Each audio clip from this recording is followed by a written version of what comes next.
Welcome back to another Good Buddy fly fishing video. This video is going to be a little different. I'm going to start by tying a fly. I'm going to tie a Y2K. I fish it every time I fish for trout. And really I take it out on the pond if I'm catching bluegill, because if you've never fished for bluegill with a Y2K, you should try it because they eat it.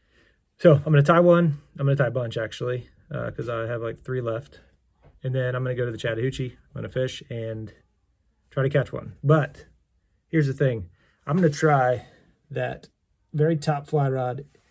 Is the cheapest fly rod we could find at Walmart that we did several videos ago. But to be honest, that's kind of our most watched video. And it's probably just the Walmart challenge hype behind it. And that's great. And but it's also the video that's kind of gotten the most hate. Had a lot of people say it's just a tool, doesn't matter what the fly rod's like, but come on. I mean, a better fly rod makes for a better experience. I think that's debatable, right? It's heavy, it's thick, it doesn't cast well. It's just not the greatest thing, but it can serve a purpose. A lot of people can go out and fish with a cheap fly rod and catch fish. I did it for years, and really the biggest thing, I think, what these people that are commenting and saying that we're no good, it's just a tool. That's fine. You can think what you think. I don't care. If you've ever seen any of our videos before, I've said it 1,000 times. Steve said it 1,000 times. If you want to watch mediocre fly fishermen catch mediocre fish, and this is the channel for you. With that said, I'm going to tie the fly, go out there, we'll take the broomstick fly rod from Walmart out and catch fish. Real quick tutorial. Orange thread, because I use these 2 color egg yarns. All right, cut off about 1 inch of orange, and that is good for 2 flies. Then I cut off about 1 inch of chartreuse. I'm gonna split it kind of down the middle if I can on both. Then on the outside, grab the yellow on the side facing me, and I'm right up against the bead here. Just kind of tie collar behind there. Okay, and that's perfect, right? That's what we're going for. Where's my whip finisher? There it is. Whip finish. Sometimes I'll throw super glue on there, but the way I lose them, they're usually my bottom fly. And I grab all that extra material, trim it back, and then I just kind of round out the top.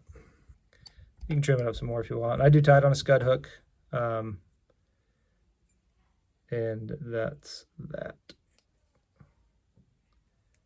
All right, that's it. Just a ball of yarn.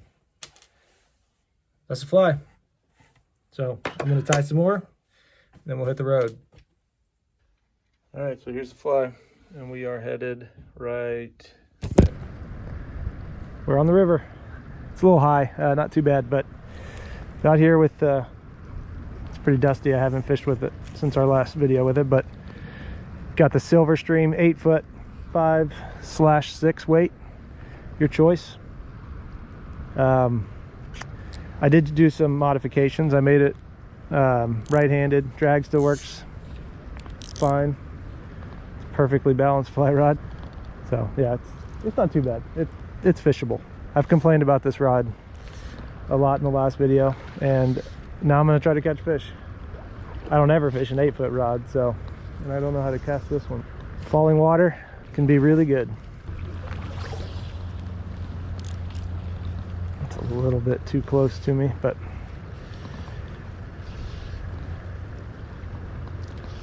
maybe I won't hang up.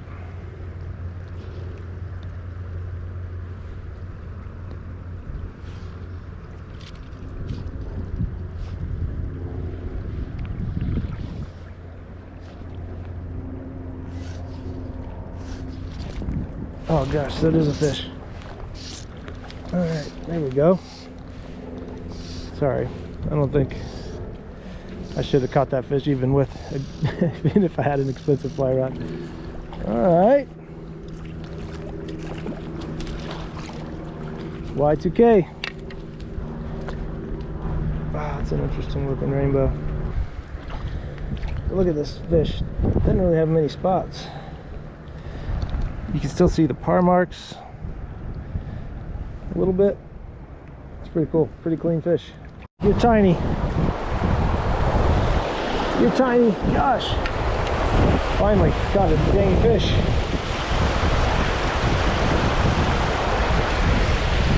Alright.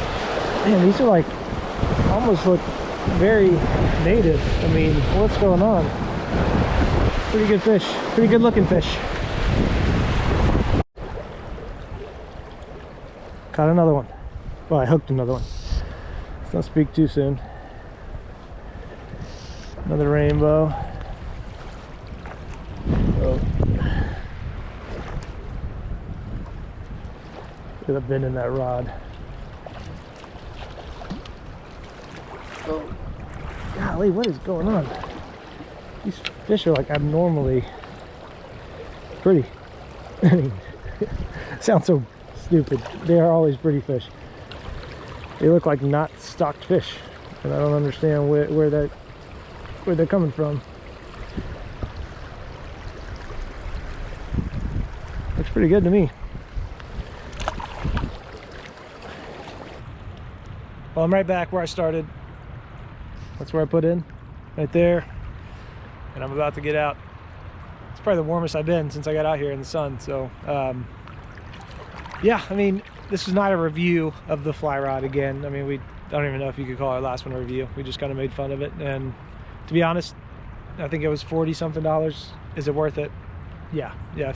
If you can afford, all you can afford is a $40 fly rod, it's buy a $40 fly rod. You know, I wouldn't let it deter me from going fly fishing. So but yeah, I mean, I caught fish on it, and it's fine. You know, I got kind of used to casting it. It wasn't as bad as I've made it out to be, but there's definitely some downsides to having this fly rod over something that costs several $100s. So that's just kind of silly to point out, but it is. It's not that bad. Would I recommend it to someone who doesn't own a fly rod? Yeah, go buy one. It can catch fish. So that's kind of the biggest thing. Didn't catch a lot of fish. It didn't catch big fish, but it caught fish. If you like this video, go ahead and give it a thumbs up. Subscribe if you haven't already. I will see you in the next one.